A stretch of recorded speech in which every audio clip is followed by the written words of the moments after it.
Shalom, super shalom.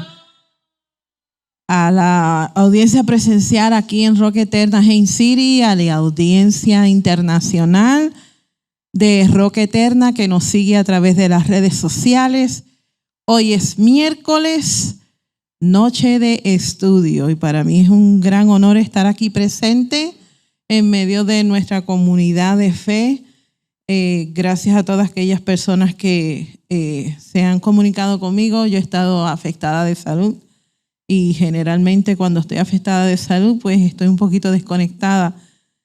Y le doy gracias al Eterno de que nos ha permitido entrar en un nuevo ciclo. Nos estamos acercando a la fiesta, a la gran fiesta, la fiesta de Sukkot, que sabemos que es una fiesta de regocijo. Y el tema que vamos a desarrollar en esta noche es precisamente el perdón, pero lo vamos a conectar a una ocasión de regocijo. ¿Cómo nosotros podemos relacionar el perdón con una ocasión de regocijo? Y es a través de una transición de las festividades de otoño, que es un ensayo que nos lleva a lo que vamos a experimentar en la eternidad. Bendito sea Hashem por los siglos de los siglos. Estamos esperando ese hermoso momento donde todo sea restaurado, todo sea transformado. Yo no tenga que estar enferma todo el tiempo, ni tampoco mis hermanos enfermos, ni tengamos que atravesar dolor, ni necesidad, ni tengamos que estar afligidos, sino que vamos a entrar en un periodo de regocijo, de paz, de restauración. Y eso es lo que nosotros vamos a desarrollar en la noche de hoy. El perdón, una ocasión de regocijo, conectando Yom Kippur con Sukkot. Vamos a hablar acerca de algunos conceptos que vamos a desarrollar en esta noche. Y uno de los conceptos que vamos a estar hablando es relacionando o vinculando el concepto de las nubes con Sukkot. Y es importante, tome nota, el que quiera tomar notas, vamos a ir, voy a tratar de coger la velocidad y no acelerarla. Es mucha información. Mis estudios, familia, son siempre con mucha información. El día en que yo no tenga información bastante para compartir, no estudié, sinceramente, porque yo soy de largometraje, pero soy consciente del tiempo. Así que vamos a comenzar. Bendito eres tú, Adonai, Rey del universo. Bendito sea tu nombre. Bendita sea tu santa y divina palabra. Gracias, Señor, por el regalo de la vida. Gracias, mi Rey, porque nos has traído con bien. Gracias por tu provisión. Gracias, mi Rey, por los ciclos que estamos atravesando. Ayúdanos, Señor, a aumentar nuestro compromiso contigo y sobre todas las cosas, Padre, que nuestras mentes y corazones estemos dispuestos para aprender de tu palabra. Trae revelación a nuestras vidas a través de tu espíritu de santidad. Y estas cosas las presentamos a ti, Señor, no nuestros méritos, porque nosotros no somos dignos de ello, sino en los méritos de aquel que tú has enviado y estamos esperando. A Yeshua, nuestro Mesías. Amén y amén. Cuando nosotros estamos pensando en Sukkot, no podemos pasar por alto el hecho de que estuvimos atravesando una temporada donde estábamos rogando por el perdón divino, ¿cierto? Cuando comenzamos las festividades de otoño, comenzamos primeramente en una expectativa de que estábamos entrando en un escenario de una corte celestial donde se abrieron los libros y estuvimos a la expectativa de que la sentencia que nosotros recibimos como pueblo fuese favorable.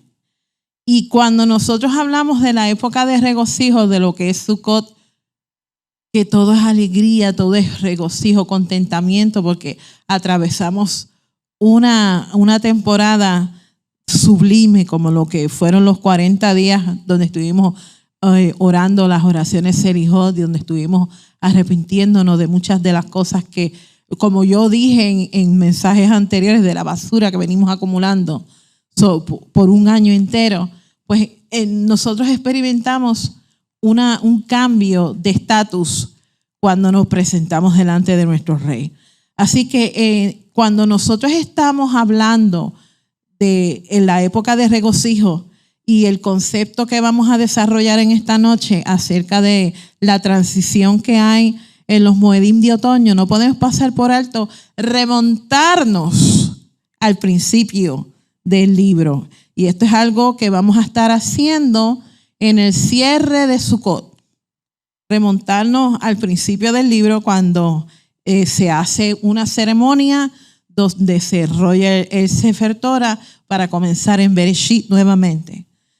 Cuando hablamos de nubes, que es el primer concepto que vamos a desarrollar, ¿qué se nos viene a la mente?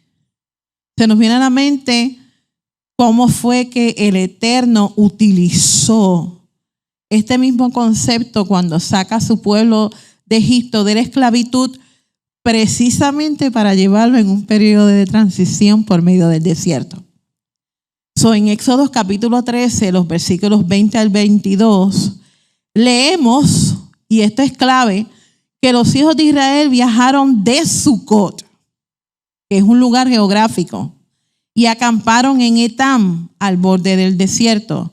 Y Adonai fue delante de ellos en una columna de nubes durante el día para guiarlos en su caminar, y de noche en una columna de fuego para darles luz. Y así podían viajar ambos de día y de noche. Ni la columna de nubes de día ni la columna de fuego de noche se apartó de delante del pueblo. Simbólicamente, ellos entraron al desierto a través de estas nubes. Y su jornada, vemos cómo este concepto de nubes en la Escritura los acompañaron. Si nosotros vemos desde el segundo libro en la Torá, el libro de Éxodo, cómo es que Israel entra en su periodo de transición y la Torá específicamente dice que ellos viajaron de Sucot.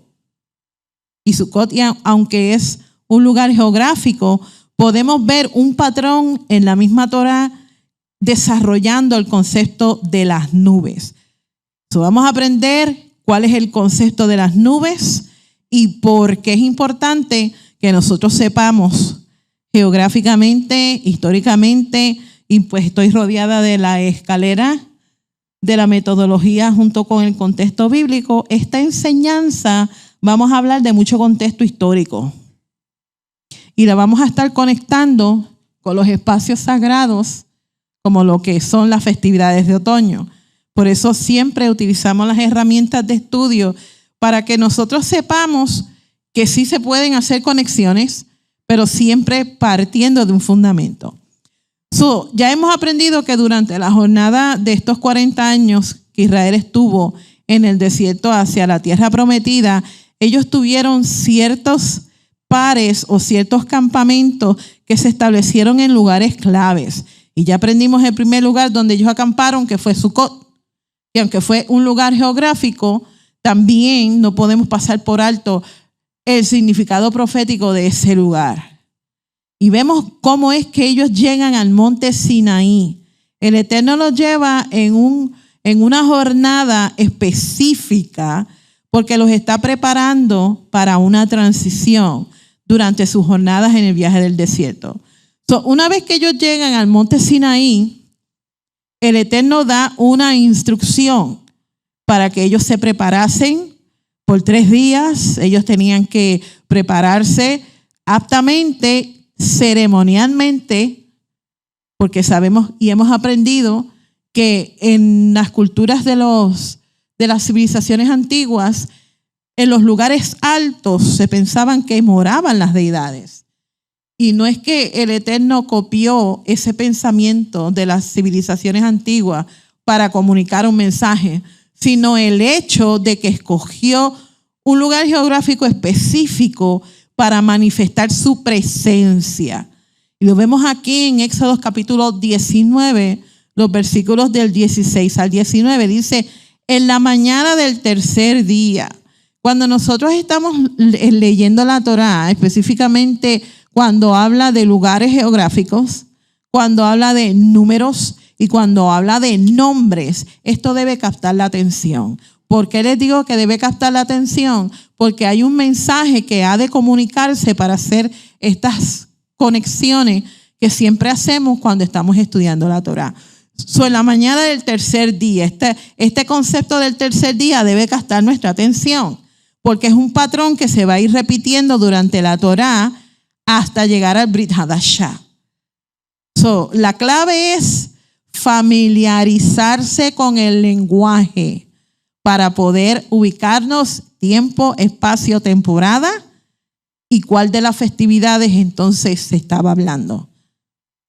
Estamos todos aprendiendo, ¿verdad? Dice que a la mañana del tercer día hubo una manifestación sobrenatural en la cima del monte. Dice, hubo truenos, relámpagos, pero sobre todas las cosas, la Torá es específica. Dice que menciona una nube espesa sobre la montaña. Pero entonces, a pesar de que habían truenos y relámpagos y había esta manifestación de una nube espesa, se escuchó un sonido de shofar tan altamente que todo el campamento tembló. O sea, el campamento de Israel comenzó a tener temor. Moisés sacó al pueblo fuera del campamento para recibir a Elohim. Y ellos se pararon cerca de la base de la montaña. Esto es una reunión específica, una convocación, porque quien dio las instrucciones fue Hashem mismo, no fue Moisés. ¿Con qué propósito el Eterno hizo esta convocatoria? Por un propósito específico. Dice, y el monte Sinaí se envolvió en humo, porque el Eterno descendió sobre él, y aquí hay otro elemento, fuego. Cuando nosotros vemos este elemento fuego en la Torá, en los escritos nazarenos, como lo que es el Brit Hadashah, o inclusive en el libro de los Salmos, que son palabras clave, necesitamos poner atención. No leer superficialmente, porque cada cosa en su contexto apropiado tiene un significado específico. Dice, su humo subió como humo de un gran horno y la montaña se estremeció violentamente. Según el sonido del shofar, se hacía más y más alto. Moisés habló y Elohim le respondió con una voz. Yo no sé usted si puede usted ubicarse en este escenario, y creo que si nosotros estuviésemos también allí, nosotros hubiésemos reaccionado de la misma forma. Porque lo primero que se me viene a la mente, y siempre lo he pensado de esta forma, cuando leo estos pasajes bíblicos, es un volcán haciendo erupción. Y este escenario trae temor. Yo no sé cuántos de nosotros hemos tenido o hemos estado expuestos a, o hemos visto quizás por las redes sociales, cómo este fenómeno de lo que es un volcán en erupción, que empieza como una nube, como si fuera un hongo, grande y gigantesca. Entonces se oye un estruendo bien fuerte, comienza a temblar la tierra, y lo que sigue más adelante es una lluvia de cenizas, y todo a su alrededor se cubre. O sea, es un escenario bastante fuerte, y la Torá nos da a nosotros una indicación de lo que pudo haber ocurrido a nuestra imaginación, digo yo aquí hablando, de cómo es que este sonido, Moisés, que el escritor del libro de Éxodo, lo puso o pudo hacer esta comparación. O sea, que se escuchó un sonido de shofar que se hacía alto y más alto, y continuaba ese sonido de shofar estremeciendo. Nosotros apenas estuvimos atravesando una temporada, Rosh Hashanah, donde estuvimos aprendiendo que dentro de lo que es la temporada de Rosh Hashanah se hacía una ceremonia en el templo Yom Teruah. Y estuvimos hablando acerca de el simbolismo profético de lo que es Rosh Hashanah y algunos temas que desarrollamos. Pero en esta ocasión vamos a estar desarrollando el concepto de las nubes para que tengamos idea en qué temporada era. Éxodo capítulo 20, los versículos del 18 al 21 registra que todo el pueblo sintió los truenos. Aquí en la Florida Central, señoras y señores, cuando truena tiembla. Muchas veces perdemos la electricidad, pero cuando truena, tiembla la casa, si temblamos nosotros, tenemos temor y sabemos el riesgo que puede que caemos o corremos cuando hay una tormenta eléctrica afuera. Generalmente se nos dan avisos para que nosotros tengamos precauciones. Pero dice aquí que el pueblo sintió los truenos, los relámpagos y escuchó o sintió el sonido del shofar y vio la montaña humeando. Y cuando el pueblo vio todas estas manifestaciones divinas, comenzaron a temblar y estuvieron a la distancia de la base de la montaña. Y aquí fue el anhelo del Eterno, que ellos escucharon la voz detrás de toda esta manifestación. El pueblo tuvo miedo y designaron a Moisés como el intercesor entre Dios y el campamento de Israel. Dice, tú habla con nosotros y nosotros escucharemos, pero no dejes que Elohim hable con nosotros. Qué gran error. Qué gran error. O moriremos. Moisés respondió al pueblo, no tengan temor, porque Elohim solamente ha venido para probarlos. Es un tiempo de prueba.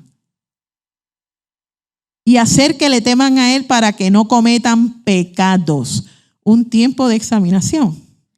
Así que el pueblo se paró a la distancia, pero Moisés se acercó a la oscuridad densa donde estaba Elohim. Luego que escucharon las 10 palabras, lo que nosotros comúnmente conocemos como los 10 mandamientos, Moisés sube al monte y aquí la Torá comienza a darnos otra pista. ¿Cuánto tiempo estuvo Moisés en el monte? 40 días y 40 noches. El número 40, simbólicamente y bíblicamente hablando, tiene varios simbolismos, pero no podemos nosotros desconectar el tiempo de los 40 días y los 40 noches con la temporada que nosotros estuvimos atravesando hace poco, haciendo las oraciones de Serijot. ¿Cuánto tiempo? 40 días. Aquí la Torá nos está dando una pista. Nos está dando una pista. Durante el tiempo en que él estuvo en el monte Sinaí, Moisés estuvo recibiendo instrucción escrita en las tablas de piedra, que todos lo sabemos. Cuando Moisés, y esta foto la tomé yo, no salió muy clara, es de la serie de Moisés y los 10 mandamientos. En esa misma escena, cuando el Eterno desciende sobre el monte y se forma como una bocina, que en realidad sabemos que era un shofar, y el pueblo tenía miedo. ¿Y cómo fue que Moisés trataba de calmarlos a ellos? Yo vi el capítulo anoche cuando estuve leyendo esta enseñanza, preparándola, mejor dicho, y yo dije, wow, qué privilegio. Entonces, cuando el pueblo vio que Moisés se tardaba en bajar del monte, ocurre otro suceso. El suceso de el becerro de oro. Y ahí hubo una rotura del convenio. ¿Qué pasa cuando nosotros rompemos el convenio con Hashem? Hay consecuencias. Entonces, todo el campamento que estaba en la esfera de la vida, porque acordémonos que había una manifestación de presencia en medio de ellos, ahora se colocan en una esfera de muerte, en una esfera donde tenían que ser juzgados. Vamos haciendo las conexiones. 40 días, pecado, tiempo de examinación, tiempo de juicio. Estamos haciendo y viendo el patrón que está en la Torá, que nos conecta a las festividades bíblicas. Lo que pasa es que no reconocemos el lenguaje y por eso estoy tratando de ser lo más suave posible para que nosotros podamos identificar el lenguaje, caer en cuenta y decir, es verdad, es cierto. Cuando Moisés vio lo que el pueblo había hecho, rompe las tablas. Mucha gente dice, Moisés se enojó y las dejó caer. No, familia, no fue que Moisés se enojó y las dejó caer. El pueblo se encargó de romper un convenio. Él bajaba con las instrucciones del convenio y al ver la condición del pueblo, ellos mismos anularon ese convenio con el Eterno. Quedó nulo. Por eso fue que el acto que hizo Moisés al romper esas tablas de piedra, lo que estaba dándole a entender al pueblo, ustedes han anulado el convenio que ustedes juramentaron fidelidad. Porque acordémonos que al momento que ellos escuchan las 10 palabras, ellos hicieron una juramentación legal. ¿Qué fue lo que dijeron? Todo lo que Hashem diga que haremos, lo vamos a hacer. Esto es una declaración legal delante de la divinidad, o sea, delante del Eterno mismo, de que ellos se habían comprometido con acatarse a las instrucciones que apenas habían recibido a través de lo que es las 10 palabras o los 10 mandamientos. El pueblo tuvo que ser juzgado. Y leemos en el libro de Éxodo lo que Moisés hizo. Moisés rompe las tablas porque el contrato o la alianza o el convenio quedó nulo, pero hace un llamado. ¿Cuál fue el llamado? Quien esté de parte de Hashem, que venga. Y después, ¿quiénes fueron los que respondieron? Los levitas. Dentro de todas las tribus de Israel, una sola tribu decidió decir, yo estoy de parte de Hashem. Por eso es que el Eterno los escoge a ellos. Pero después de que los levitas responden, hubo una sentencia de muerte. Y tuvieron que levantar su espada y tuvieron que eliminar a los culpables. Y si acaso, a veces, pues, ¿se libra el pueblo de las consecuencias? No, se hace otra ceremonia. Moisés muele ese becerro de oro y entonces combina esas cenizas con aguas vivas y lo da a tomar al pueblo, y el que era culpable quedaba juzgado por esas aguas de juicio. ¿En qué temporada entonces se desarrollan todos estos eventos? En la temporada que acabamos nosotros de pasar. El pueblo tuvo que ser juzgado por el juicio de las aguas amargas. Los culpables fueron muertos. Entonces Moisés nuevamente sube al monte y pasa a la presencia del Eterno para interceder al favor del pueblo de Israel. Sube con otro set de tablas y este tiempo de espera de los 40 días se relaciona con los 40 días de Elul rumbo a Yom Kippur. Cuando Moisés baja del monte, era Yom Kippur. El pueblo había recibido el perdón por la intercesión de Moisés. Moisés estuve hablando con alguien de esto específicamente. Sabemos que durante Rosh Hashanah se hacen celestialmente hablando, se abren los libros, 3 libros específicamente. Y dentro de esos 3 libros, pues entonces es que se hace la sentencia. El libro de la vida, el libro de la muerte o de los muertos y los que están intermedios. El que está intermedio, familia, necesita escoger qué camino seguir. Y Moisés estuvo dispuesto a decirle a Hashem mismo, bórrame del libro de la vida. Cuando leemos esto, nosotros no sabemos las consecuencias de lo que es ser borrado del libro de la vida. En otras palabras, tú le estabas pidiendo a Hashem, Moisés le estaba pidiendo a Hashem que que lo borrara de su existencia, como si Moisés nunca jamás hubiese existido. Y familia, eso es triste. Que el Eterno te borre del libro de la vida. O sea, lo leemos y no pensamos en la repercusión o en la seriedad de lo que Moisés estaba pidiendo. Él estaba poniendo su vida, fíjese los patrones, él estaba dispuesto a poner su vida a favor del pueblo. Por eso es que Moisés se le compara con Yeshua, nuestro Mesías, que hizo exactamente lo mismo. Por este motivo nosotros es que observamos Yom Kippur, que a pesar de que nuestros corazones se endurecieron como piedra durante un año, porque venimos acumulando basura, tal como las tablas de Moisés que usó, lo que fue escrito en ellas representa la vía del perdón y restauración. Por eso es que estas piedras o las tablas de piedra, lo que significa el convenio, fueron colocadas dentro del arca de testimonio. Porque este documento, que es un documento legal, da a favor o en contra testimonio, en contra o a favor a nosotros.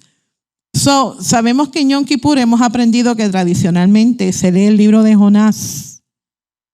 Y creo que yo estuve conectada y Rico habló acerca del por qué tradicionalmente se escogió el libro de Jonás en Yom Kippur. Para los que no conocen la historia de Jonás, que todos lo conocemos, hay un mensaje detrás de este mensaje.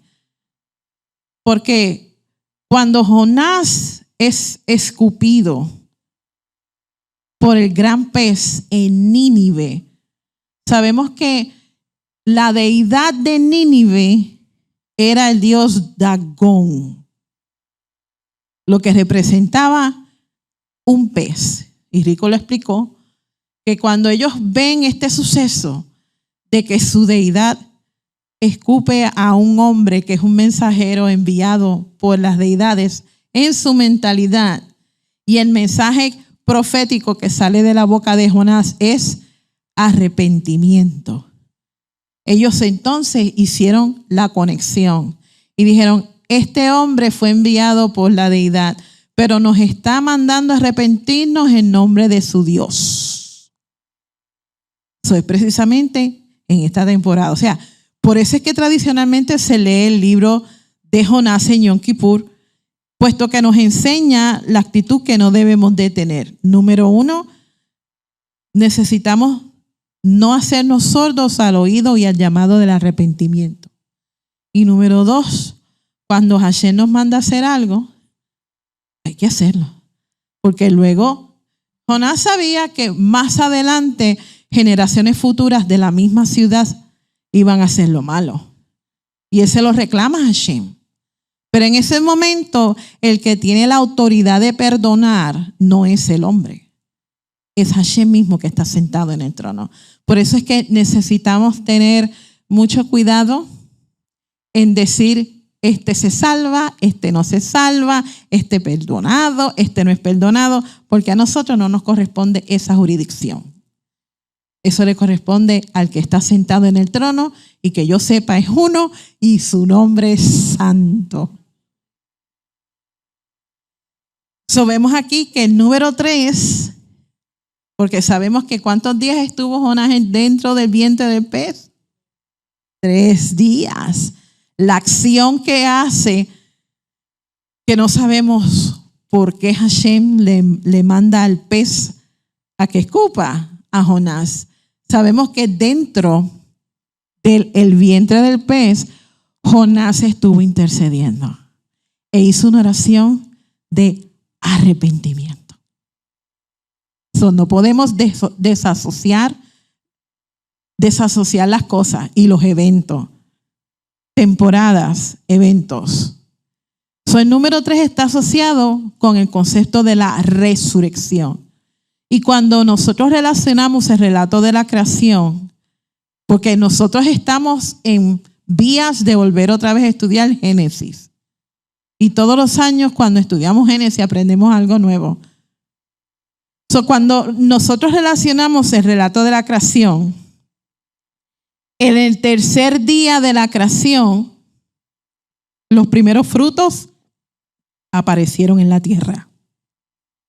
Dice Génesis 1, 11 al 13, Elohim dijo: produzca la tierra hierba que lleve cera. Cera es descendencia o fruto, de su tipo y de su semejanza, y árboles de fruta, cada uno produciendo su propia cera que lleve fruto en la tierra.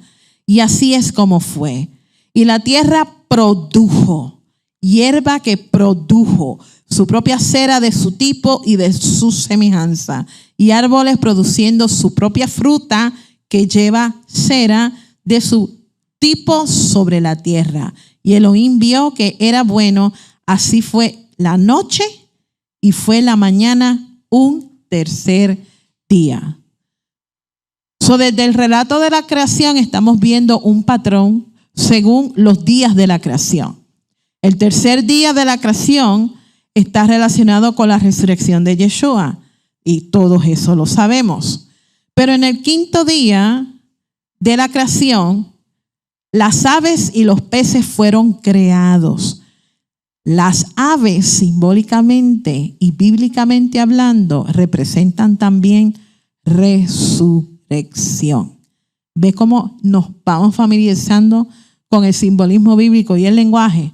Y los peces nos recuerdan la ocupación que tuvieron los primeros discípulos de Yeshua, que Yeshua los convirtió de ser pescadores de peces a pescadores de hombres. Yeshua frecuentemente utilizó este lenguaje simbólico para comunicarnos a nosotros un lenguaje en cada enseñanza a su audiencia.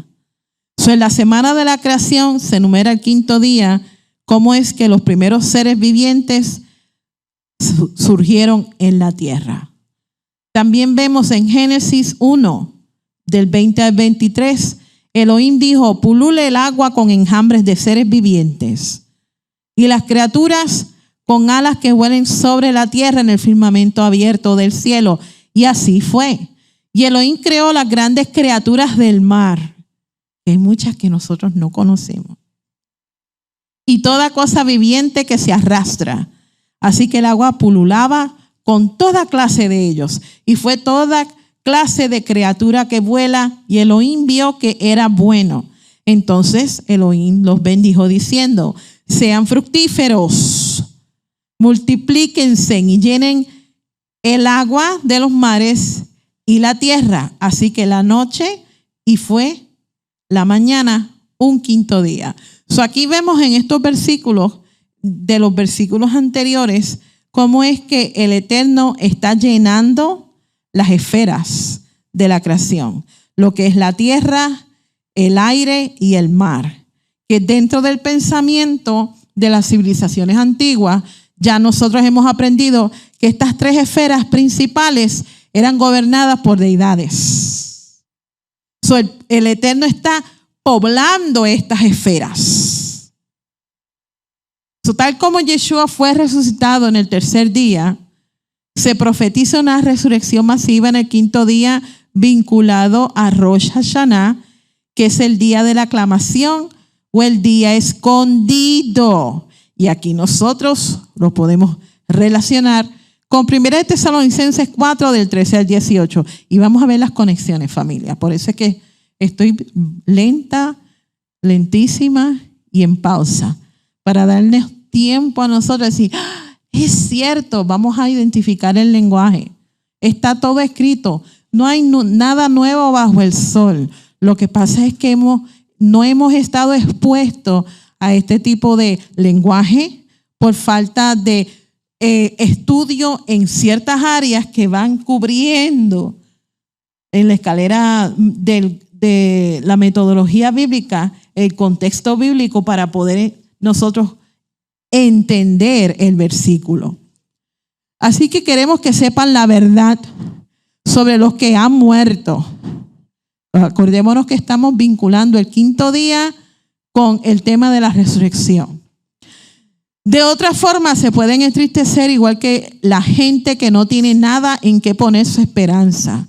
Porque como nosotros creemos que Yeshua murió y fue resucitado, también creemos que de la misma forma Hashem, por medio de Yeshua, se llevará con él a aquellos que han muerto. Cuando decimos esto, lo basamos en las propias palabras del Adón. Nosotros, los que permanecemos vivos, cuando el Adón venga, que estamos esperando ese día,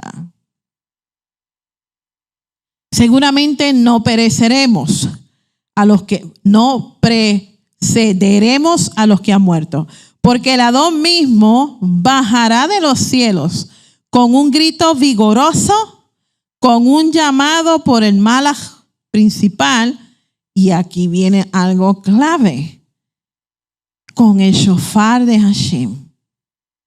Y aquellos que han muerto unidos con el Mesías serán los primeros en resucitar. Después nosotros, los que hayamos quedado vivos, seremos juntamente levantados con ellos en las nubes. Concepto de nubes nuevamente. ¿Estamos entendiendo? Para encontrarnos con el Adón en el aire, y por tanto estaremos con el Adón. Así que aliéntense unos con otros con estas palabras. Cuando nosotros leemos estos versículos y no captamos el lenguaje, entonces no nos vamos a ubicar en qué temporada este evento sucederá. Porque se habla de nubes, se habla del concepto de resurrección y se habla de un sonido de shofar. Si nosotros nos familiarizamos con el lenguaje y los conceptos de la fiesta o de los moedín, entonces vamos a tener una imagen más clara cuando leemos estos versículos que muchas personas los sacan fuera del contexto original y se confunden y no saben en qué temporada Rav Shaul estuvo hablando o refiriéndose. Por eso dice, aliéntense, así que aliéntense unos a otros con estas palabras. Lo más que me llama la atención es el hecho de que Rav Shaul está conectando el concepto de la resurrección con la esperanza. Esperanza de que nosotros sí tenemos. Si nos mantenemos dentro de la esfera de la vida y hacemos lo correcto, entonces tenemos esa confianza de que si perecemos antes de que venga este evento y sucede este evento de la llegada de nuestro Adón, entonces tenemos la garantía de la resurrección. Pero también menciona un tiempo en que se vincula con Rosh Hashanah o Yom Teruah en esta misma temporada. O sea que si nos ubicamos en el tiempo y espacio y lo relacionamos una vez que identificamos el lenguaje, vamos a saber en qué temporada el apóstol Pablo, Rav Shaul, estuvo hablando. Amén. Hay muchas metáforas y simbología que habla del despertar de los muertos. Tal como Isaías habla de los 7 espíritus de Adonai, sabemos que son un solo espíritu manifestado en diferentes formas. Y cuando yo por primera vez en mi vida, yo leí Isaías 11, 1 al 3, yo no entendía este concepto.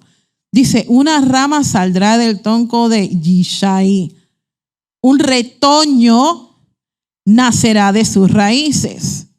Pero entonces necesitamos primero identificar quién es este retoño, porque lo vincula al tronco de Isaí. Y cuando es el tronco de un nombre en específico o de una casa en específico, se refiere a un clan tribal. Dice, el Rúa de Adonai reposará sobre él. Entonces es una persona que se está refiriendo.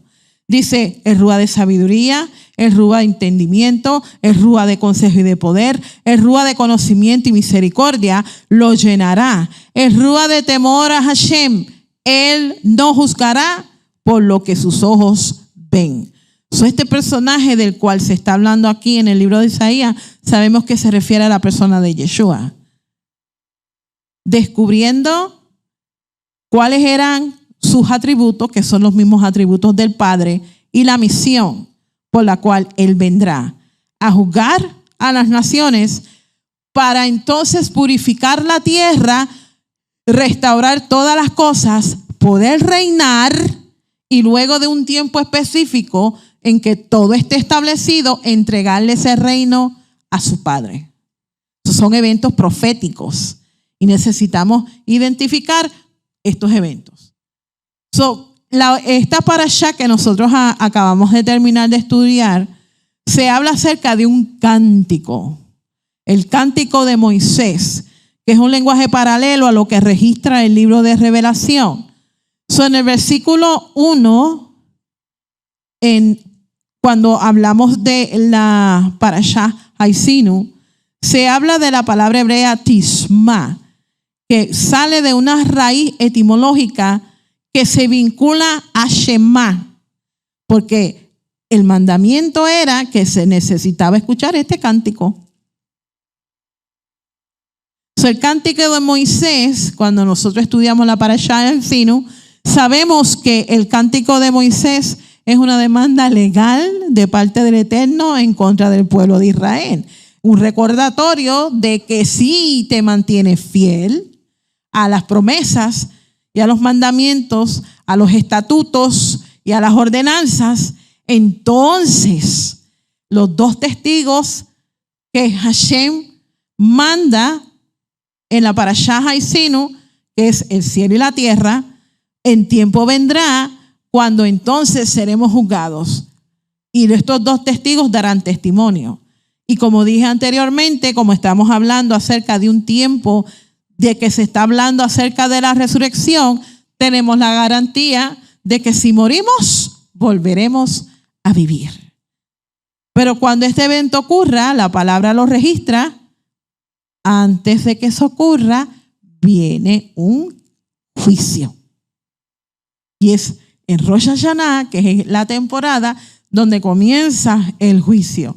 Y en Yom Kippur se sella la sentencia y se cierran los libros de la corte celestial. Por eso en el templo se hacía la ceremonia del cierre, que es lo que se incluye en el servicio de Yom Kippur. El cierre de Yom Kippur, ¿cómo es que se llama? Tin, tum, tin, tum. Tin, tin. Tin, tin, tirin, tiriririn, tin, tin. La apertura es Kol Nidre, el cierre es Neilá. En una corte se presenta un caso legal, así que nuestras acciones y los testigos están presentes en el juicio. Ya sabemos que van a haber eventos proféticos que se van a estar desarrollando durante estas festividades en otoño. Todos conocemos esto, pero cuando lo vemos escrito en la Biblia no sabemos identificar el lenguaje. Y vuelvo y repito, todo está escrito, no hay nada nuevo bajo el sol. ¿Quién va a testificar de su venida? El Eterno envía a su abogado para transformar a Israel. Y en el día del juicio se necesitan dos testigos. ¿Y por qué dos testigos, familia? Porque la Torá así lo ha estipulado. ¿Dónde está el precedente legal escrito? Tenemos que ir a la Torá para identificar dónde está el precedente legal. Deuteronomio 17:6. La sentencia de muerte será llevada a cabo solamente si hay testimonio de 2 o 3 testigos. Dice que no será sentenciado a muerte con el testimonio de solamente un testigo. Deuteronomio 19:15, necesitamos aprendernos estos versículos, familia. Un testigo solamente no será suficiente para condenar a una persona de ninguna ofensa o pecado de cualquier tipo. El asunto será establecido si hay 2 o 3 testigos. La Torá nos da el precedente legal del por qué Hashem convoca 2 testigos, a favor o en contra nuestra. Como en todo escenario de corte legal, siempre se necesitan testigos. La función de los testigos es testificar de la transformación de nuestros cuerpos. Ay, que llegue ya ese día, Señor. En la resurrección al final de los días. Y la recompensa es recibir un cuerpo restaurado. Ese era el momento perfecto para decir, aleluya. Así que el cielo y la tierra serán nuestros testigos a favor o en contra, tal como lo enumera el Cántico de Moisés, que es un lenguaje poético, y las generaciones que murieron antes de la llegada del Mesías estuvieron en la espera de su venida y se unirán a nosotros en la resurrección. Yo estoy loca porque llegue ese evento que el Padre, en su infinita misericordia, si me lo permita ver, tengo muchas preguntas. El cielo y la tierra, la Torá y los profetas. Todo es un lenguaje legal. Por eso es importante que nosotros nos familiaricemos con el lenguaje. Yo no sé si ustedes tienen preguntas, familia, cuando llegue ese día. Yo tengo muchas preguntas. Esperaré que ustedes hagan las de ustedes y para que entonces yo en una sillita pacientemente esperando y decir, my turn. ¿A quiénes ustedes le harían preguntas? Escríbanlo por el chat a la audiencia internacional. ¿Cómo la tierra sirve como testigo y qué función cumple? Fíjese, Revelación 20:13. El mar es la esfera, una de las esferas, donde el Padre colocó vida. Dice, entregó a los muertos que había en él. Y la muerte y el Sheol entregaron los muertos que había en ellos. Pero dice, y fueron, ¿qué? Juzgados. Eso es una temporada específica. Juzgados cada uno de acuerdo a sus obras. Cuando la tierra entrega nuestro cuerpo, porque nosotros, hay un precedente legal en el libro de Génesis, porque cuando el Eterno crea a Adán,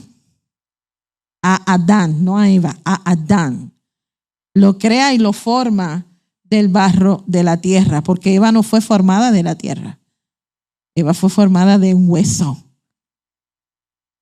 Adán, hay un precedente legal que al momento de nuestra muerte dice que del polvo fuiste creado y al polvo regresará.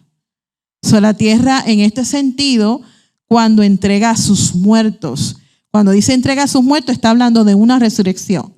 Está dando principio a este precedente legal que se encuentra en Génesis. ¿Lo había pensado de esa forma? Haciendo conexiones. Cuando esto ocurra, se convierte la tierra en testigo a favor o en contra nuestra para recibir nuestra recompensa futura. Y así lo dictamina la palabra. Entonces, nuevamente, la tierra sirve como testigo. Dice que para poder nosotros cruzar, y este concepto de cruzar es el tiempo de transición que nosotros estamos haciendo, que es para regresar al Edén. Nosotros estuvimos fuera de los convenios bíblicos, ¿verdad que sí? No teníamos beneficio ninguno. Estábamos en la esfera de la muerte y la esfera del caos. La primera esfera habla de convenios porque cuando nosotros hicimos esta juramentación legal que salió por nuestros labios, entonces hicimos también un testimonio público en el momento en que nosotros nos comprometimos con Hashem para seguir sus instrucciones. Cuando nosotros salimos de la esfera de las aguas, cuando hicimos Tevilá, es un nuevo renacimiento como nosotros hicimos, un cruce, un rito de transición para salir de una esfera de caos y muerte para pasar entonces a la esfera de la vida porque fuimos sellados y ya nosotros no nos pertenecemos a nosotros mismos. Eso es lo que la inmersión o el bautismo tipifica. Cuando nosotros cruzamos para regresar al Edén, porque estamos de camino hacia el Edén, y ser aceptados, necesitamos el testimonio del cielo para que esto ocurra. ¿Tendremos acceso nosotros a entrar? Esa es la respuesta que necesitamos nosotros tener.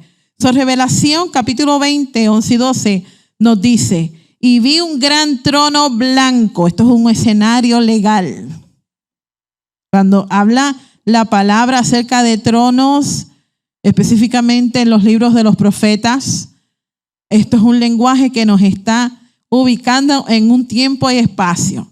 Y dice, y al que estaba sentado en él, el cielo y la tierra huyeron de su presencia. O sea, esto es como literalmente se abrieron las puertas.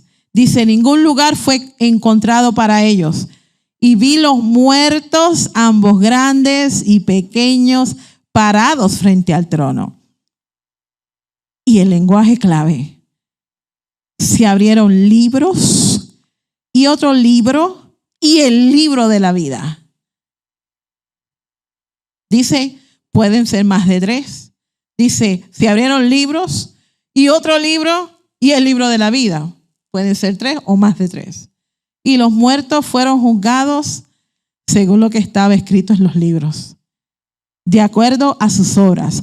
Cuando nosotros leemos estos versículos en el libro de Revelación o Apocalipsis, ¿en qué tiempo entonces esto está ocurriendo? Cuando se abren las cortes celestial y se abren los libros, ¿en qué tiempo es? Rosh Hashanah. Esta escena que se está presentando en el capítulo 20, Rosh Hashanah, esta temporada. Es ahí donde Yeshua entra como nuestro abogado intercesor. Gracias, Señor. Entra en defensa con los que tienen parte en la primera resurrección o condenación delante del juez del universo.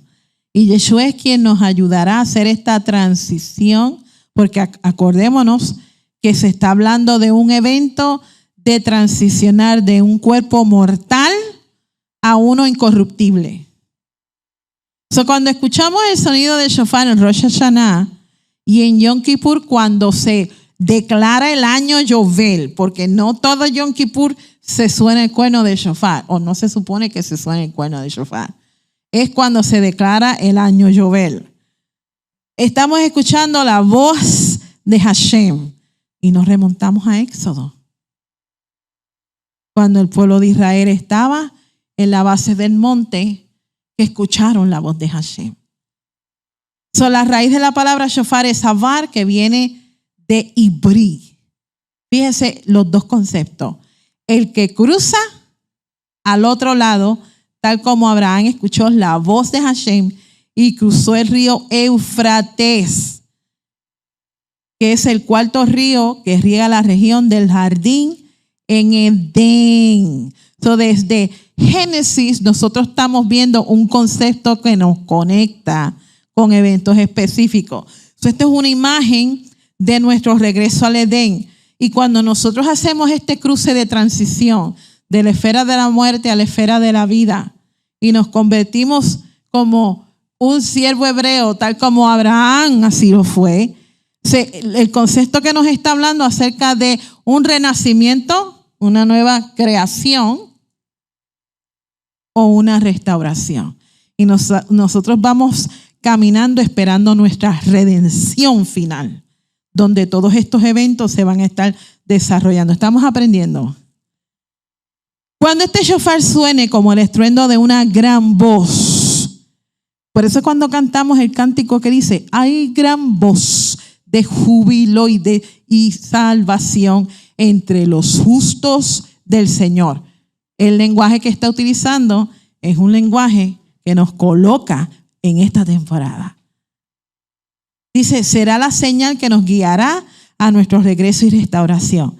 Por esa razón es que nosotros escuchamos el sonido del shofar en las fiestas solemnes, porque es una convocatoria de parte del cielo.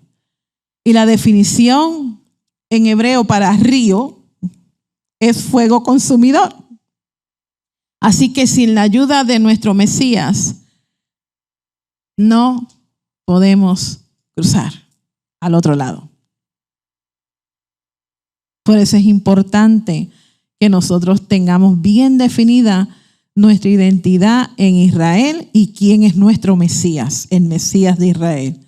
Todo está enmarcado en una temporada de juicio, que es el mismo lenguaje que utiliza el profeta Isaías en el capítulo 43. Fíjese el lenguaje. Quiero que vean el lenguaje, familia. Dice, pero ahora esto es lo que Hashem dice. Él quien te creó, Jacob. Él quien te formó, Israel. No tengas temor, pues te he redimido.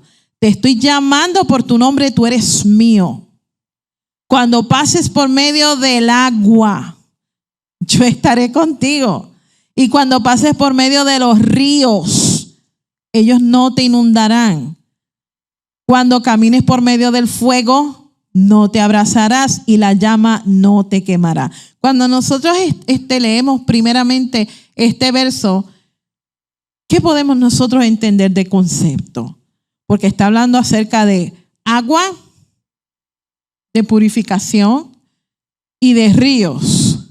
Dice que no nos inundaremos, ni el fuego nos abrazará, ni nos quemará, porque es un estado de transición.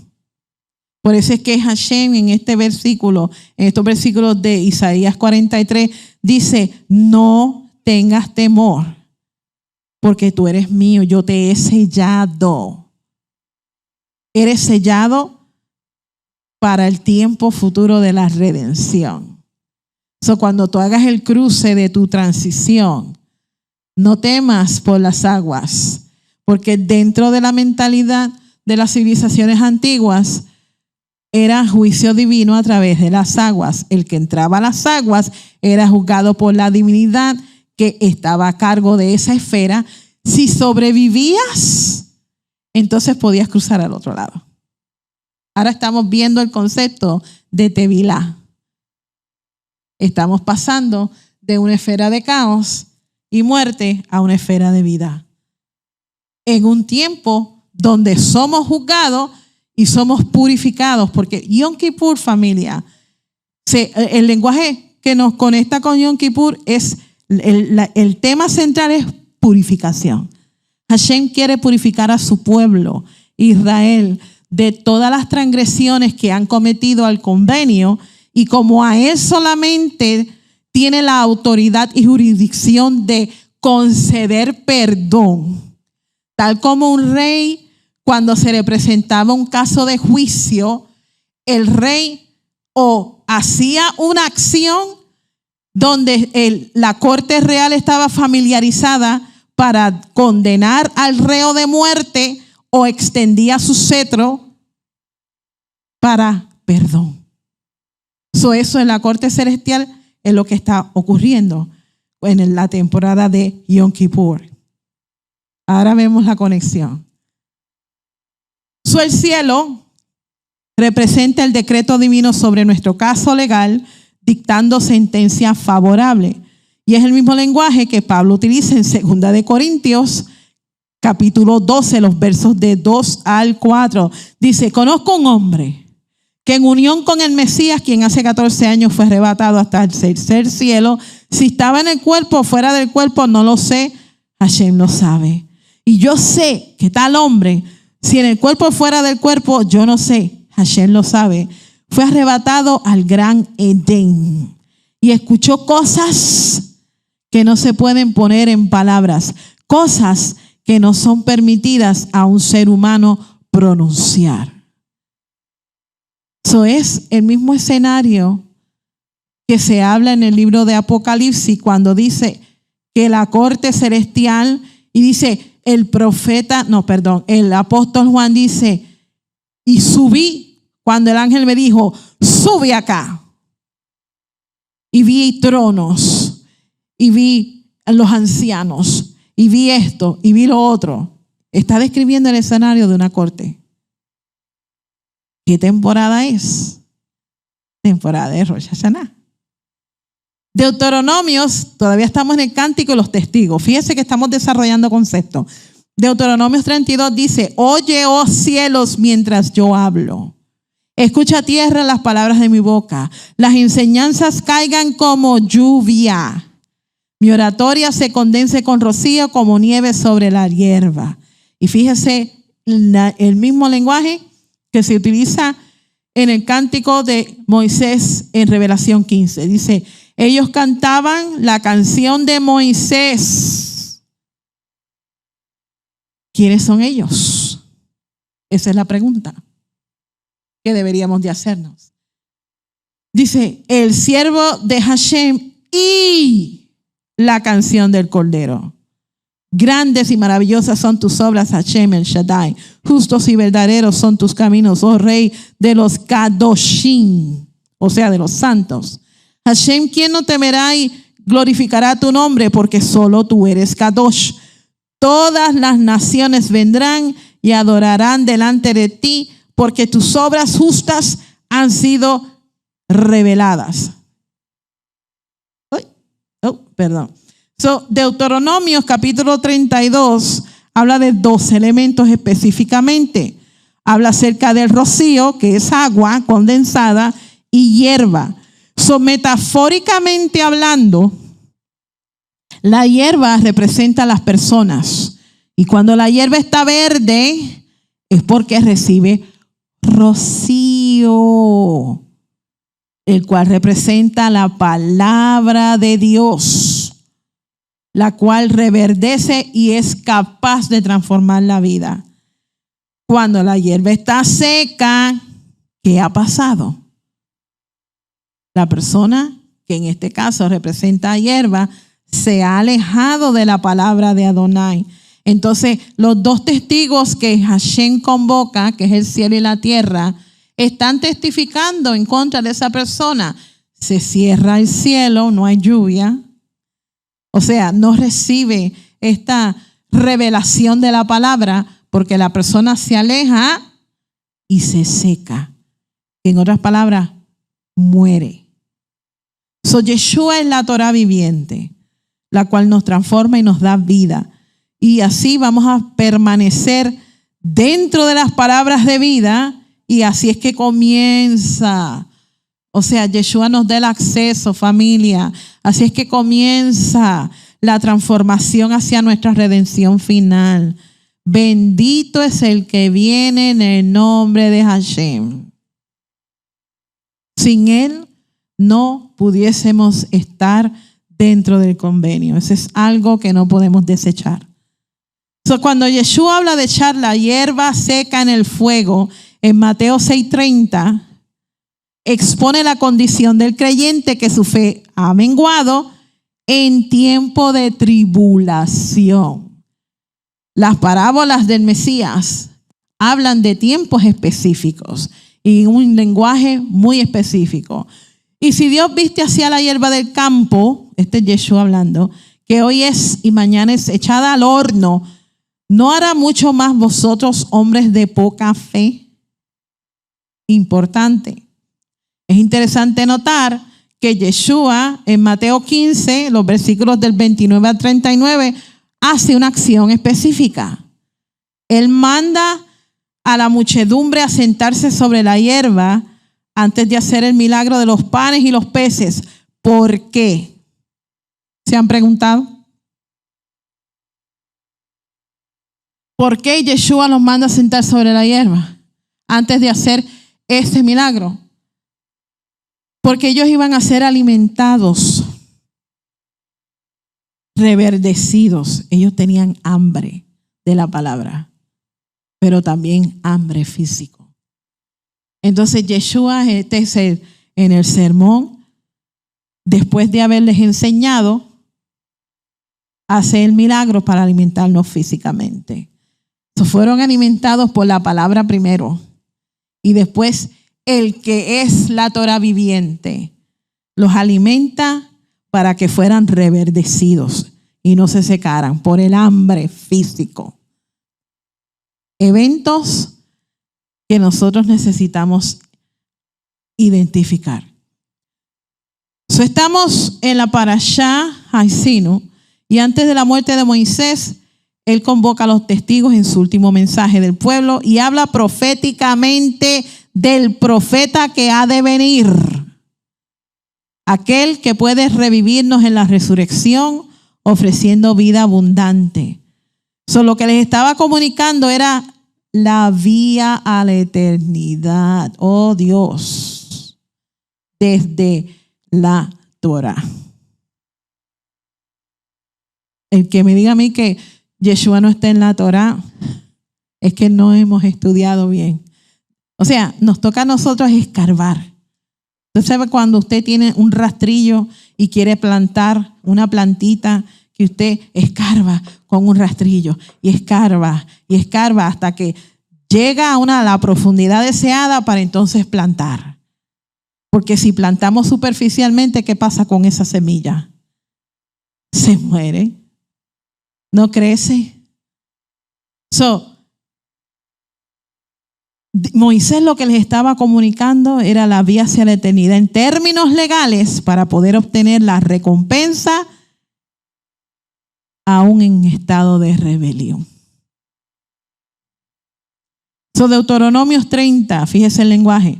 Estoy anunciando hoy que de cierto perecerás totalmente. No vivirás largo tiempo en la tierra que estás cruzando al Jordán para entrar y poseer. Yo llamo al cielo y a la tierra para testificar contra ti hoy que te he presentado con la vida y la muerte, la bendición y la maldición. Por lo tanto, escoge vida para que vivas tú y tu descendencia, amando a Hashem tu Elohim, prestando atención a lo que Él dice y sujetándote a Él, porque este es el propósito de tu vida. De esto depende el lapso de tiempo que vivirás en la tierra, que Hashem juró que Él le daría a tus padres, Abraham, Isaac y Jacob. Sin la obra del Mesías, familia, no podemos prolongar nuestra vida para obtener esta recompensa. Esto es a debt given. Y tenemos que escoger hacer tres cosas. ¿Qué significa amar a Dios? Es sujetarnos y someternos a su voluntad. Es obedecerle y es aferrarse a Él. Nosotros en la dispersión, que es un tipo de exilio, un tipo de vergüenza, un tipo de muerte, estamos tratando lo que está a nuestro alcance, ser reverdecidos, ser refrescados, ser vivificados a través de la palabra, para que nosotros tengamos ese acceso y llegar a la herencia que es la tierra, para que cuando llegue el evento que todos estamos esperando, que todas las cosas sean restauradas, tengamos un acceso al jardín en Edén. ¿Por qué Yeshua constantemente decía que el reino de los cielos estaba cerca? Cuando vemos la tierra de Israel, sabemos que está plasmada de adversidades, pero los que entienden, los que son sabios, los que entienden su conexión con Israel, con la escritura que fue dada al pueblo de Israel y tienen sus sentidos espirituales, pueden ver el reino de Adonai manifestado y lo que representa nuestro regreso al Edén. Y esa fue la promesa que le fue entregada a Abraham. En Juan 8:56, él vio manifestado ese día y Yeshua testificó de ello. Por eso los sabios creen que la entrada al Edén está ligada a la heredad que Abraham compró, por este mismo concepto. Lenguaje y simbología de resurrección. El libro de Cantares. Fíjese el lenguaje. Ponga atención. Estoy dormida. No se me duerma, familia. Estoy dormida, pero mi corazón está despierto. Escuchen, oigan a mi amado tocando. Él abre para mí, mi hermana, mi amada, mi paloma mía sin defecto, porque mi cabeza está mojada con rocío y mi pelo con la humedad de la noche. El libro de Cantares está hablando de un lenguaje de resurrección. Si hay mucha simbología en el libro de Cantares que habla de este concepto. Cuando se habla acerca de la amada que está dormida, es una metáfora que representa la muerte. Y aunque su corazón esté despierto, está escuchando la voz de mi amado que va bajando a las montañas. No sé si se acuerdan de ese cántico. el cántico de la Sulamita. Revelación 3:20 dice: he aquí, yo estoy en pie a la puerta llamando. Si alguno oye mi voz y abre la puerta, yo entraré con él y cenaré con él, y él cenará conmigo. Un lenguaje de convenio. Se está hablando de un lenguaje legal en el libro de Apocalipsis. 1 Corintios 15, hablando del lenguaje de la resurrección. Y estos versículos los conocemos. Dice: miren, les digo un secreto, que ya nosotros, no todos moriremos, pero todos seremos transformados. Cuando están esperando ese día. Solo tomará un momento, en un abrir y cerrar de los ojos, al shofar final. Porque el shofar sonará y los muertos serán resucitados. El shofar sonará, hay resurrección. ¿Qué temporada? Rosh Hashanah. Dice: y los muertos serán resucitados para vivir eternamente, y nosotros también seremos transformados. Solamada de Cantares, que se le compara con una paloma llena del espíritu de santidad, se relaciona con un lugar de descanso, tal como la historia de Noah, cuando la paloma trajo en su pico una rama de olivo, símbolo de una tierra que había sido restaurada, resucitada. Así que la cabeza mojada de la amada con el rocío de la mañana pinta una imagen de la resurrección, tal como el rocío del cielo es transformado por la palabra del Eterno. ¡Qué lenguaje tan hermoso! Y es interesante notar el paralelo en el libro de Juan, o en el Evangelio de Juan, cuando Yeshua resucita y lo encuentra en la tumba y lo confunde con un jardinero. Ella vio a la tumba y fíjese, leemos y no identificamos. Dice: ella vino a la tumba y ¿qué fue lo que vio? Rocío presente. Dice Isaías 26:19. Tus muertos vivirán y aquellos que estén en las tumbas serán levantados. Isaías está profetizando de esta temporada. Dice: se despertarán y cantarán, ustedes que moran en el polvo, porque tu rocío es como el rocío de la mañana, y la tierra traerá los ruajim a vida. Tiempo de resurrección. Cuando leemos estos versos, ya nosotros hemos identificado cierto lenguaje, ¿verdad? Ahora podemos ubicarlo, tiempo y espacio. El Espíritu descendiendo sobre Yeshua en forma de paloma. Están en los evangelios de Mateo, Marcos y Lucas. En la resurrección vamos a recibir el mismo sello de aprobación. O sea, esperemos que así sea, familia. Los dos testigos, que son el cielo y la tierra, jugarán un rol importante en este evento. Porque dice, y hemos ya leído, que la tierra entregará a los muertos, pero es el cielo quien los aprueba para una sentencia favorable o una de condenación. Tiempo de juicio. Por eso es importante conocer el sistema de sacrificios, ofrendas en la Torá, porque todos tenían que ser perfectos. Y no podemos olvidarnos acerca de la ofrenda de ascensión, la ofrenda olá, que también se ofrecía continuamente en el templo, como la ofrenda tamí, que es una ascensión en una condición perfecta. El templo nos está ubicando en las temporadas. Es el reloj para entender la escritura. Cuando se ofrecía una ofrenda shelamim, que es la ofrenda de paz, generalmente se traduce como paz o gratitud, pero también significa perfecto. Shalom no significa meramente paz o estar completo, sino es ser perfectos. Así que en la resurrección ascenderemos perfectos y aprobados por el cielo. El perfecto momento para decir gracias, Hashem. Son los dos testigos Zacarías 8, 11 al 13. Pero ahora yo no trataré al remanente de este pueblo de acuerdo a los días pasados, dice Adonai Haelión. Ahora ellos sembrarán en paz. La viña dará su fruto. La tierra producirá su cosecha. El cielo dará su rocío. Y yo daré como herencia al remanente de este pueblo que posea todas estas cosas. Y vendrá sucedero casa de Judá y casa de Israel. Así como fueron maldición entre las naciones, así ahora yo los salvaré. Y ustedes serán una bendición, sean de buen valor y fortalezcan sus manos. Nuevamente, el mismo lenguaje.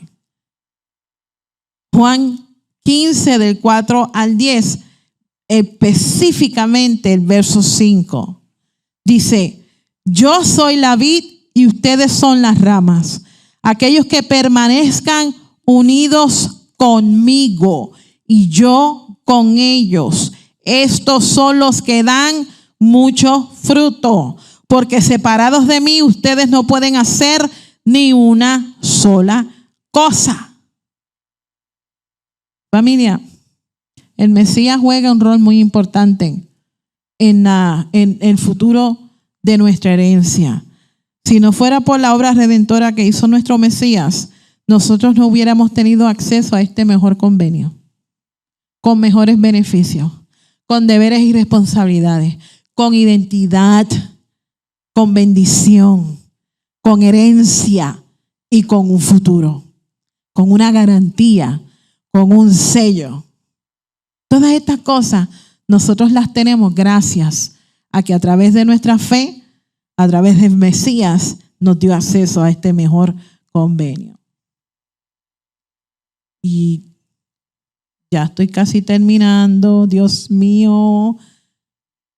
Me queda tanta información, familia. Esto es una fuente y un recurso que habla acerca del águila que revuela su nido. Y me quedan 15 minutitos. Déjeme ver si en 15 minutos logro terminar. Lo dudo, pero ahí vamos. Deuteronomio capítulo 32. Recompensa ustedes tienen a Hashem. Eres pueblo necio, tan faltos de sabiduría. ¿No fue él su padre quien los compró, quien los formó? Yes. Así que la palabra en hebreo para compró en este verso es caná, que comunica la idea de lo que es nacido del Padre, lo anida y lo cuida como él colocarlo en un palacio. Solo podemos relacionar con el mandamiento más pequeño en la Torá, en Deuteronomio 22, 6 y 7, que habla acerca del nido de un ave en un árbol, los pichones y los huevos, y la madre y los pollitos.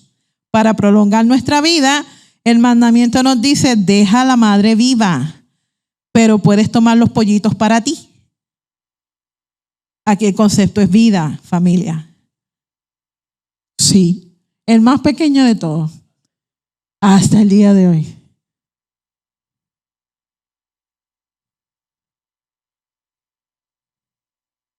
¿Dónde está la mamá? Bendito, deja que los empolle y nazcan. Ay, yo soy bien penosa. Sí, es un mandamiento activo.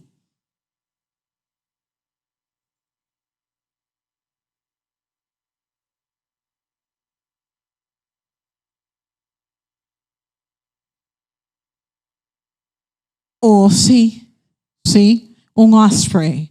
Yo estoy familiarizada con lo que usted está hablando, pastor, porque como trabajo en la industria de la construcción, cuando hay un nido de osprey, esta ave está en peligro de extinción. Y hay un departamento que se encarga de prohibirle a los contratistas hacer construcciones cuando un nido de esta ave está presente. Si el nido está inactivo, o sea que no hay huevos, no hay cría, no hay nada, entonces pueden remover ese nido. Pero si ellos observan actividad de ave, entonces no se puede hacer nada hasta que entonces ellos emigren y el nido se convierte en inactivo. Esa ley está vigente aquí en Estados Unidos. Y necesita el contratista contratar a un ingeniero para someter un reporte legal a la jurisdicción para entonces pedir permiso y continuar trabajando. Entonces es como si fuera aplicando este mandamiento. Gracias por el ejemplo, pastor. Dentro de esta fuente del Zohar, que es un libro místico, se habla acerca de un palacio del Mesías que se llama el nido del pájaro. Desde el principio el Mesías estuvo escondido en un palacio celestial, y este es un libro místico, pero quise traer el recurso para hacer la conexión. Conocido como nido del pájaro, y es un lugar secreto que contiene 1000 salas de anhelo donde nadie puede entrar excepto el Mesías. Y es allí donde el Mesías espera que se le dé la señal que finalmente ha llegado su hora.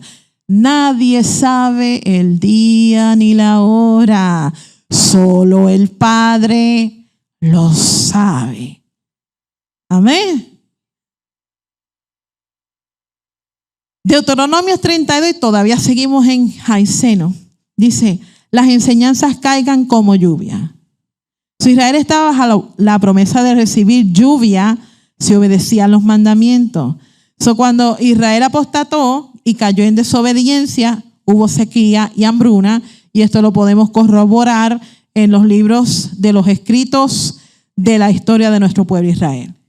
Y aunque la Biblia establece que llueve para justos y malvados, sabemos que el pueblo de Israel ha juramentado fidelidad al pacto. Por lo tanto, los dos testigos son convocados cuando hacen las cosas mal. Amén. El resto de las naciones están bajo la misma premisa del convenio que profetiza Zacarías 14, 16 al 20, que se habla precisamente para subir a la festividad en el tiempo de Sukkot. Vamos acá. Ok. Es que como tengo tanta información, quiero brincar para cerrar con Sukkot. Dice, ¿por qué nosotros celebramos Sukkot bajo la nube de gloria? ¿Por qué nosotros construimos una suca?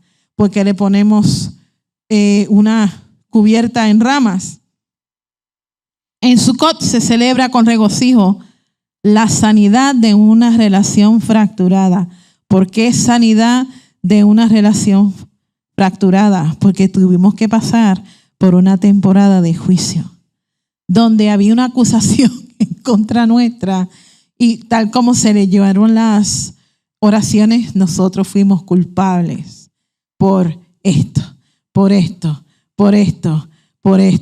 y la lista larga, y seguía la lista larga. Y yo no sé ustedes, pero si usted se familiariza con el lenguaje de las oraciones en el servicio de Yom Kippur, usted siente temor, porque todos conocemos en qué área nosotros estamos débil y vulnerable, y sabemos que nosotros necesitamos arrepentirnos.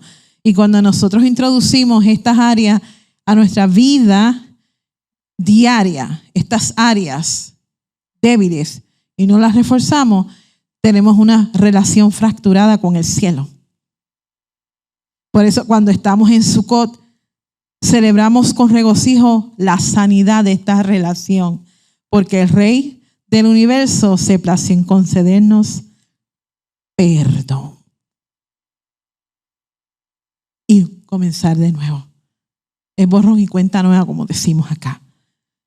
Nos gozamos al saber que el amor del Eterno permanece con su pueblo, y construimos una suca como una expresión de amor que anuncia el éxodo masivo basado en restauración y amor y perdón. Porque si no fuera porque Hashem es bueno, es fiel, misericordioso y amoroso, no estuviésemos vivos. Este es el cierre de oro. Yay. Hemos aprendido en este estudio cómo es que las festividades de otoño comenzamos en una transición. Rosh Hashanah nos recuerda que necesitamos estar alertas y preparados para la venida de nuestro Rey. Es un tiempo que se anuncia que Yeshua viene para juicio y los libros de la corte celestial se abren. Se convocan los dos testigos a favor o en nuestra contra en un futuro. Y lo vimos a través de la escritura en lenguaje. Yom Kippur nos presentamos primero ante el sumo sacerdote celestial Yeshua antes de presentarnos ante el juez del universo. Si nos arrepentimos, recibimos perdón divino y somos sellados para el próximo año. Por eso es que se le decía en Yom Kippur que tu nombre sea sellado en el libro de la vida para un buen comienzo. Por eso es lo que deseamos. Y Sukkot construimos una morada temporal, porque es una morada temporal. Y hacemos la transición de un tiempo de regocijo donde el amor y la protección del Eterno y nuestra relación es restaurada. Tal como Moisés tuvo que restaurar el convenio cuando baja nuevamente y hace una ceremonia donde hace un rociamiento de sangre hacia el pueblo y en la base de la montaña, y se hizo una ofrenda. Y ensayamos para entrar en un ámbito sobrenatural donde seremos transformados. Oh Dios, gracias. Para entrar a la eternidad. En Revelación capítulo 19, y con esto termino, los versículos del 7 al 10, dice: gocémonos y alegrémonos, démosle la gloria, porque el momento ha llegado para la boda del Cordero. Y su novia, ¿quién es la novia? ¿Quién es la novia? Somos nosotros. Se ha preparado para sí misma, con lino fino, resplandeciente y limpio se ha dado para vestir. Lino fino son las obras justas de los Kadoshim del Eterno, Israel. Y el Malach me dijo: escribe, qué benditos son aquellos que han sido invitados al banquete de bodas del Cordero. Entonces añadió: estas son las palabras de Hashem. En Sukkot, cada acción que nosotros hacemos es un ensayo para este evento en el futuro. La novia de Yeshua se está preparando con obras justas, con obras buenas, con obras rectas, y limpiando sus vestiduras de todo aquello, de toda contaminación, para que cuando llegue ese día podernos presentarnos delante del Eterno con manos limpias y un corazón recto. Yo espero que esta enseñanza de alguna forma les haya despertado el interés. Hemos aprendido, familia. Aprendimos a identificar lenguajes y patrones bíblicos desde la Torá, los libros proféticos que nos enseñan, el Brit Hadashah, que nos enseñan a ubicarnos en el tiempo y espacio vinculados con los Moedim del Eterno. Cuando estemos nosotros acercándonos a Sukkot, acordémonos, Israel está ensayando para el futuro, cuando llegue nuestra redención final. Que el Eterno les bendiga, que el Eterno les guarde.